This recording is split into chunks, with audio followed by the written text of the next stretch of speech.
Hello guys, अगर आप लोग एक नर्सिंग स्टूडेंट है, कम्पिटिटिव स्टूडेंट है नर्सिंग के, या फिर आगे आने वाला समय में कम्पिटिटिव की तैयारी करना चाहते हैं तो आपके लिए जो वीडियो सीरीज चल रहा है काफ़ी ज़्यादा महत्वपूर्ण होने वाला है। इस वीडियो से पहले मैं 7 से 8 वीडियो करा चुका हूं, जाइए नहीं देखें तो ज़रूर देखिए और अपना प्यार आशीर्वाद बनाए रखिए। अगर बेहतर तरीके से तैयारी करना चाहते हैं कंपटीशन एग्ज़ाम का तो ये सब प्रश्न आपको जो आज कराने वाले हैं जानना बहुत ज़रूरी है।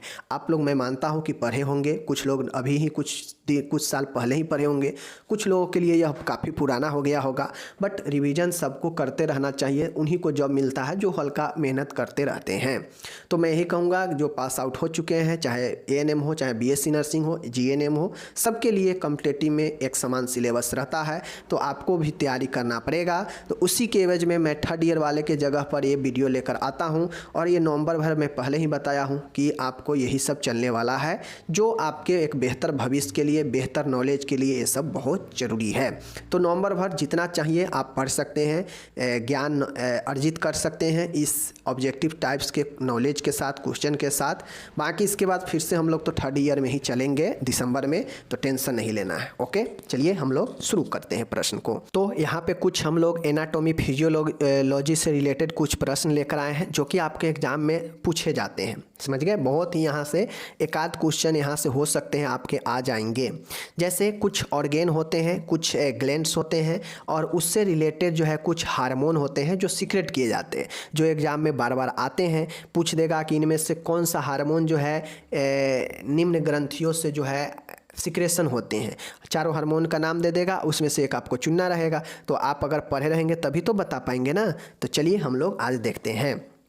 माय डियर, आपको पता होना चाहिए इंसुलिन जो होता है वह अग्नाशय जो पैंक्रियाज होता है उससे जो है आपका सीक्रेट होता है। पैंक्रियाज में बीटा सेल होता है, इस बीटा सेल से जो है क्या होता है, आपको यह जो है इंसुलिन सीक्रेशन होता है। पैंक्रियाज आपका एक मिक्स्ड ग्लैंड होता है, ध्यान में रखिएगा, समझ गए।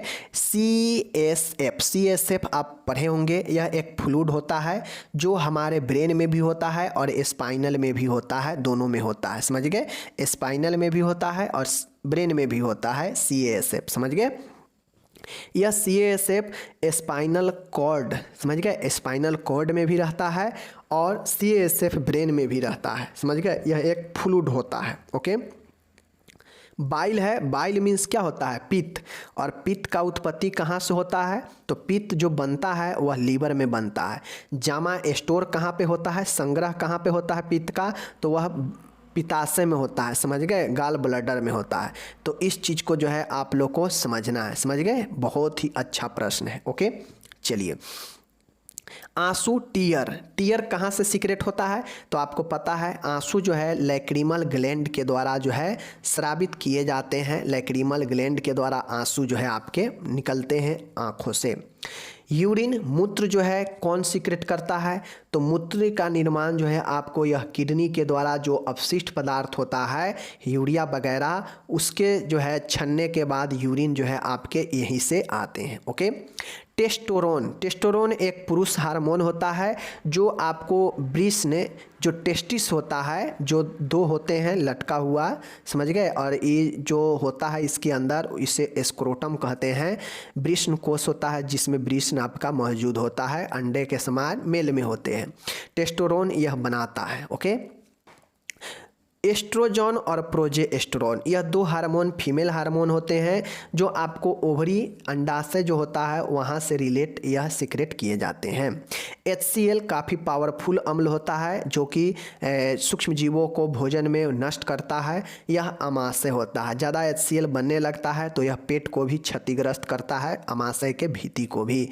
तो यह HCl अमाशय के द्वारा, अमाशय के भित्ति के द्वारा सीक्रेट किए जाते हैं। ओके, हाइलिन जो होते हैं यह संयोजी ऊतक के द्वारा होते हैं, समझ गए, ये हो गया। और सीबम जो होता है यह सिबेकियस ग्लैंड के द्वारा जो है सीक्रेट किए जाते हैं, सीबम।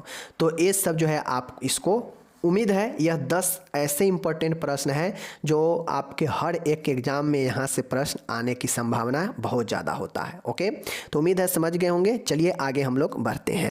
अब माय डियर आपके सामने एक और ज़बरदस्त जो है मैं टॉपिक लेकर आया हूँ।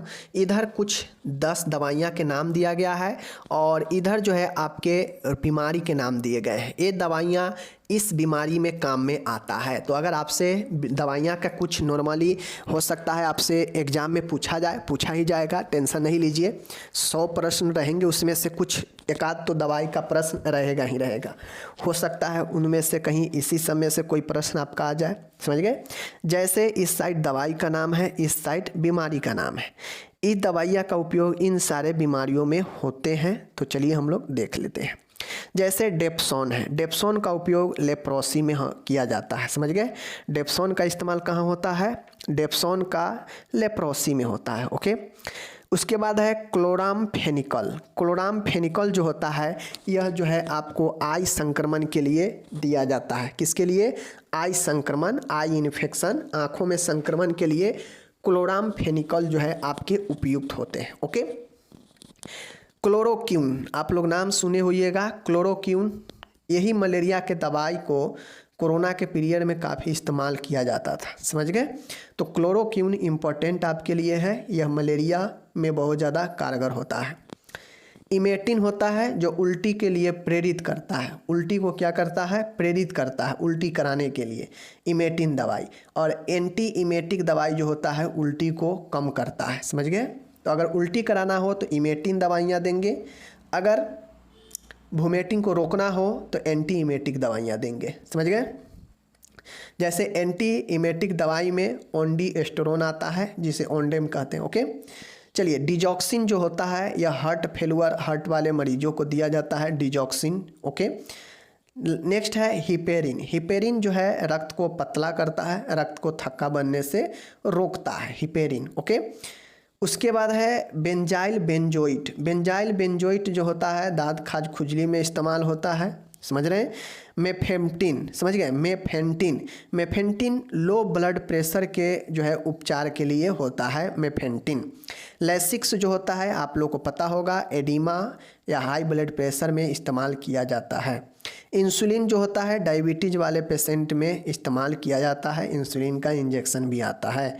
तो इन सारे प्रश्नों का, इस टाइप के प्रश्नों का सोचिएगा कि एक बार हम लोग देख लिए वीडियो और दिमाग में आ जाए तो फिर नहीं आएगा, कम से कम 1 से 2 बार प्रैक्टिस करना पड़ेगा।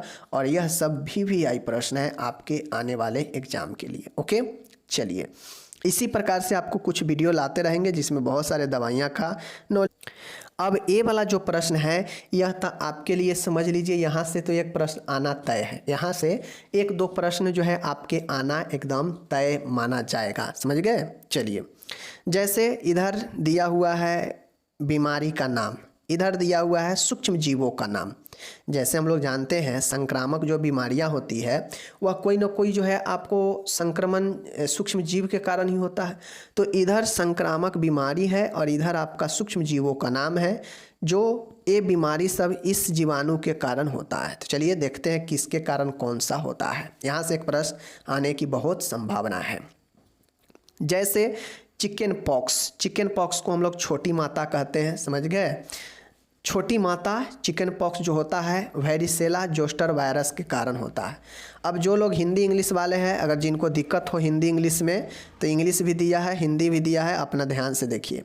Chicken pox varicella zoster virus के कारण होता है। अब आपसे कैसे पूछेगा एग्जाम में, देख लीजिए।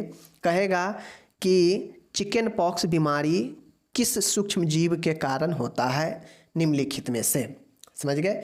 4 ऑप्शन रहेगा। जैसे मानिए यहाँ से लेकर यहाँ तक 4 ऑप्शन दे देगा, समझ गए। कहेगा चिकन पॉक्स निम्न में से किसके कारण होता है। जब आप पढ़े रहेंगे तभी तो पता रहेगा ना कि हाँ चिकन पॉक्स ए नहीं होगा, ए नहीं होगा, ए नहीं होगा, ए सही होगा। तो इसी प्रकार से इसीलिए तो पढ़ा रहे हैं ना, MCQ नहीं है, डायरेक्ट आंसर है, समझ गए। चलिए, मम्प्स जो होता है, यह मम्प्स जो है किसके कारण होता है। तो माय डियर, मम्प्स जो है पैरामाइक्सिको वायरस के कारण होता है। पैरामाइक्सिको में अलग अलग कैटेगरी के वायरस होते हैं, उसके कारण पैरामाइक्सिको के कारण ही होता है। पोलियोमेलाइटिस पोलियो वायरस के कारण होता है, समझ गए। ये चीज़ को ध्यान में रखिएगा। उसके बाद टिटनस जो होता है यह क्लोस्ट्रीडियम टिटेनी के कारण, इसी सूक्ष्मजीव के कारण यह टिटनेस रोग होता है, जिसमें लॉक जॉक हो जाता है, पेशेंट का जो होता है धनुष की आकृति में हो जाता है। समझ गए? तो टिटनस क्लोस्ट्रीडियम टिटेनी के कारण होता है। डिसेंट्री, जिसको हम लोग अतिसार डिसेंट्री बोलते हैं, यह एंट अमीबा हिस्टोलिटिका के कारण होता है। किसके कारण? डिसेंट्री एंट अमीबा हिस्टोलिटिका के कारण होता है, इसको याद रखने का। ओके। फाइलेरिया जो होता है यह क्यूलेक्स मच्छर के काटने से होता है। फाइलेरिया जो होता है क्यूलेक्स मच्छर के ग्रुप होता है, वही से काटने से यह जो है होते हैं। क्लोरे, जिसे हैजा भी जो है हम लोग कहते हैं, और यह विब्रियो कोलेरा के कारण होता है। विब्रियो कोलेरा के कारण कोलेरा होता है। ओके। लेप्रोसी, जिसे कुष्ठ रोग भी हम लोग कहते हैं, यह माइकोबैक्टीरियम लेप्राई के कारण होता है। किसके कारण? माइकोबैक्टीरियम लेप्राई के कारण आपको लेप्रोसी होता है। समझ गए? लेप्रोसी से लेप्राई बना है, उससे पहले माइकोबैक्टीरियम लगा दीजिएगा। ओके। कुकुर खांसी, वूपिंग कफ, जिसे हम लोग पर्टूसिस भी कहते हैं, यह बर्डोटेला पर्टूसिस के कारण होता है। वूपिंग कफ, पर्टूसिस जो होता है ना, वो पर्टूसिस को ही वूपिंग कफ कहते हैं। यह बर्डोटेला पर्टूसिस के कारण होता है। समझने को आगे 11 नंबर है आंत्रशोथ गैस्ट्रोइंट्राइटिस। अगर आंत में किसी प्रकार की समस्या आता है तो वह एंट अमीबा हिस्टोलिटिका के कारण होता है या कॉम्पिलोबैक्टर बैक्टीरियम के कारण होता है। चूँकि जो आप यहाँ पे एंट अमीबा हिस्टोलिटिका देखें हैं ना, डिसेंट्री में, अतिसार में आंत ही प्रभावित होता है। समझ गए? और यहाँ भी एंट अमीबा हिस्टोलिटिका है और यहाँ भी गैस्ट्रोइंट्राइटिस है, मतलब आंत के शोथ है, आंत में इन्फ्लामेशन है, तो यह एंट अमीबा हिस्टोलिटिका ही होगा। तो आंत वाला में ज़्यादातर यही इसी सूक्ष्मजीव के कारण होता है। ओके। तो बाकी इधर आप लोग समझ गए। चलिए आगे हम लोग कुछ और देखते हैं। अब आपको एग्ज़ाम में हो सकता है माय डियर कुछ आपको 1 से 2 क्वेश्चन आपको जो है फिलअप को भी देखने को मिले। तो मैंने कल के भी वीडियो में आप लोग को पता है कि मैंने कुछ जो है फिलअप क्वेश्चन रखा था। अभी भी फिलअप क्वेश्चन जो टॉप कैटेगरी में आता है वो सबको रखते हैं। ऐसे तो बहुत सारे जो है फुल फॉर्म आपको एब्रीविएशन मिल जाएंगे, बट कितना पढ़ेंगे? तो कुछ चुनिंदा फुल फॉर्म हम लोग देखेंगे, इसके अंदर से आने की बहुत बड़ी संभावना रहती है। ओके। जैसे बीडी है, बीडी का मतलब होता है 20 इन डाई, मतलब दिन में 2 बार। अगर कहीं पे बीडी लिखा है इसका मतलब दिन में 2 बार 20 इन डाई। ओके।